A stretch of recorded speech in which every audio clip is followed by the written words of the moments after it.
So hakunanga kitu ngumu kama kuanza class in the middle of a street. Unaenda unasema ati today we are going to study about something, because most people have a very difficult time trying to visualize some of the concepts that are being taught, especially when it comes to using the telescope.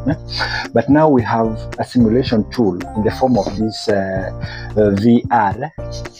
Na hii imeturahisishia kazi sana, because even when you encounter somebody who has a problem visualizing those concepts, ukimpatia tu hii avae na watch maybe a video of space like the International Space Station ama mambo ya Mars, inakuanga very easy for that person to come back to the telescope and appreciate what they are able to see.